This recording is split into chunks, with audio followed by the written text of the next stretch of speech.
My name is Philip and behind me is an NB Mazda Miata, and today we're saving a marriage. This is my friend's NB Miata and he wanted to get his car painted red before his wedding, which is less than 2 weeks away at this point. And so we have a lot of work that we need to do in order to get this prepared and actually painted for him. Now it's a little more complicated than just sanding and painting because there's a few extra steps that we need to take in order to make this as good as we possibly can. So let's take a look at some of the hiccups that we might run into. To start off, he's gonna be painting his Miata red, the same red as all my other cars. I think it's amazing because I love that color and he saw it and he wanted it on his car as well. So that is the base of where we're starting, but there is more, like I mentioned. He is going to try and keep the stripes that he has on the car. Now, I absolutely love racing stripes, but the complicated part about this is that we're going to go ahead and paint them in instead of them being a vinyl on top. So that's going to add a little more complication to try to get those completely sanded down or taken off because they're so corroded and oxidized that there's no way you're really just going to be able to pull them off. So we have a bit of work cut out for us in this regard. In addition to the stripes, he's actually going to be painting his wheels as well. Now, they're just going to be black, but it's to get rid of the chrome lip around the outside, which I think is going to make it look absolutely amazing. We're also going to be doing small things like clear coating his headlights as well as trying to pull the roll bar out so we could paint that the same black as the wheels and have that match really well. So we've got a lot of work cut out ahead of us.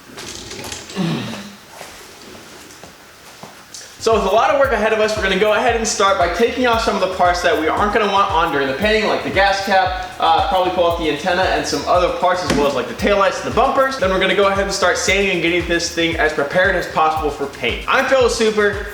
This Miata needs to get painted so they don't get a divorce. Let's just get to work. So the first thing that I want to do is to pull off the rear and front bumpers. That way we can paint them as well as we possibly can. You can paint them with them on, but it makes it really hard to get on the underside of them, just knowing from experience, especially with a car this low. So I really want to get those off. Start by taking those and some other pieces off so that way we can paint those as best as possible without having any weird hiccups. So let's go ahead and get those taken off.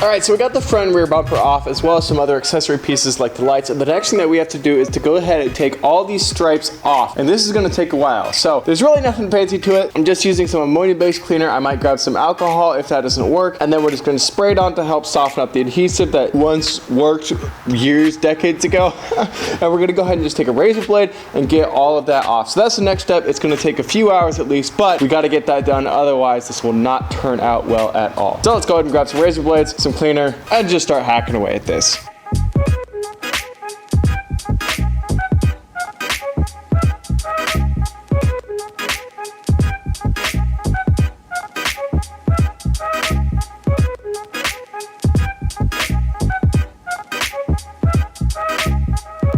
Well, many hours later, I finally got all of the vinyl wrap off and it gets us prepared for the next step, which is Anakin Skywalker's least favorite part about painting cars.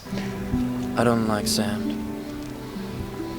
I hope that was funny. That wasn't funny, was it? All right, we're gonna attack this with 2 separate grits of sandpaper. For the most part, the car is actually in really good condition paint-wise, so we're not gonna have to worry about doing really much deep sanding. So anything on the side of the car, we're just gonna hit with 320 grit, which will scuff it up just enough to get the paint to stick really well. It's what we did on the Mustang and it worked perfectly. However, on the hood, the front bumper, the rear bumper, and the trunk, we're gonna have to hit it with 220 grit first because the hood actually has a decent amount of clear coat peel in some of these areas that we wanna knock down first. That way we can get a good, even base to sand everything on. In addition to that, the paint where the stripes were has really oxidized and it's pretty much just atrocious, honestly. So we're gonna go ahead and sand all of that down to try to get it as even as possible so that way we can have a nice clean painting mating surface on this car. So anyway, that's the next thing that we have to do. So a whole bunch of sanding. We'll meet back up when the car is completely sanded and ready to get a good wash off so we can then finally prepare it for paint.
Alright, at this point we've got a lot of progress done, including sanding everything on the exterior of the car, which puts us in a really good position. The hood is completely done, the bumpers are completely done. Well, there's little insert stuff to do, but it's mostly all done. It is at a point where theoretically we could go ahead and paint the outside. Well, we have some more things that we're going to do because we want to do a full color transfer, which means we're going to do the door jam. So the next thing that we have to do on our list of things to do, which is largely just sanding, we're going to go ahead and open up the doors and remove some of the trim and start sanding. Now, we're not going to take the doors completely off just yet because we're going to have to take this car over to the paint booth, and in order to drive it over there, I do need the doors on. So we're going to sand as much as we can with the doors on, and then once we get over to the actual paint booth, we'll finish up the sanding process by scuffing up those areas that need to be scuffed up in the door jams. It's just going to be a smaller area, so I'm not as concerned about getting every last inch, although we will once the doors come off. So that is the next thing that we have to do. Go ahead and open up the doors, get all those jams completely sanded out, and then we're actually going to be in a spot where we can just go ahead and clean the car up, send it over to paint, let it dry out overnight, and then tomorrow we'll come back to paint it. So let's go ahead and get those door jams completely sanded up because we are making good progress.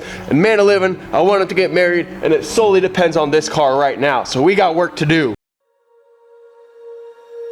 When you feel it's hopeless, when you think that you lost, oh, I will take your hand and we'll rise up from the dust. Oh, here we go, go, go, let us heal and grow. You won't be alone, we're unstoppable. Don't be afraid to show what we're going for. This is what we know. Here we come back to life, we're still breathing. Standing up, everybody's gonna see it. Oh, all you need to know is that we're holding on. Even if we fall, we will rise up and we follow the path that we believe in. No, we're not gonna stop until we reach it. Oh, all you need to know is that we're holding on. We rise up from the dust and clean our throat. Alright, with the door jams now done, the next and final thing that we have to do, at least for sanding prep, is to sand the calipers and get the wheels off. But the plan, at least, is to pull off the wheels while the car is here, and then I could go ahead and sand the calipers while they're on the car, because I'm going to go ahead and paint them while they're on the car. It's just easier that way, and the red on them looks really stupid right now. It's really worn off, and so if I don't paint them, it'll stand out like a sore thumb. And I don't know if you've ever had a sore thumb, but wow. Walked into school one day, and everyone just called me sore thumb boy. Like, no one knew I was even there. All they saw was my thumb. Anyway, that's the plan, so we're going to go ahead and pull those off. That'll give us the opportunity to fix the curb rash on the wheels as well while they're off the car, which means I could do that here where the car's over at paint. It'll make life a lot easier, all things being said. So we're gonna go ahead and jack the car up, pull the wheels off, and then sand our calipers so they're good to go. Almost ready to transfer to the paint booth. Let's get going. Going for, this is what we know. Here we come back to life, we're still breathing. Standing up, everybody's gonna see it. Oh, all you need to know is that we're holding on. Even if we fall, we will rise up and we follow the path that we believe in. No, we're not gonna stop until we reach it. Oh, all you need to know is that we're holding on. We rise up from the dust and claim our throne.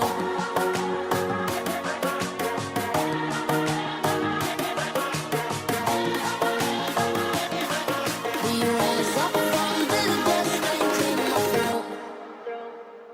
Alright, one blur dissolve and low whoosh sound effect transition later, we are in the paint booth, but we can't start taping up like we normally do because there's going to be a few things that we need to do different with this specific car. The first off is the fact that, well, we need to get the wheels off because those need to be fixed and painted black. The lips need to be painted black more specifically, but we're going to do the whole wheel as well so that everything is the same uniform color of black. And we're going to do those back at the house while this is getting painted over here, and then we'll bring them back for the clear coat layer. You'll see what's going on. But in addition to that, we're going to need to take the doors off because we need to paint the door jams as well, so that way when you open up, it's not blue inside. So that's going to add a little extra step in addition to that. We are also going to take the front and rear bumper off as well as the lights, but we're going to leave the bumpers on for now because when I do the stripes, I want to make sure the stripes are perfectly even and have a smooth transition from the rear trunk to the rear bumper, and same for the hood to the front bumper. So the easiest way to do that is to leave those on for the step that we're painting the stripes silver. So we're going to leave those on for then, and then once those are painted and taped off, we'll pull the bumpers off and paint them red off the car. It's a lot of complication. It may not make the most perfect sense right now, but I'm saying this now because as you guys know from before, the moment that we start getting this taped up, essentially we just set the camera down and work because the paint process needs to go so specifically smoothly and structured in such a certain way that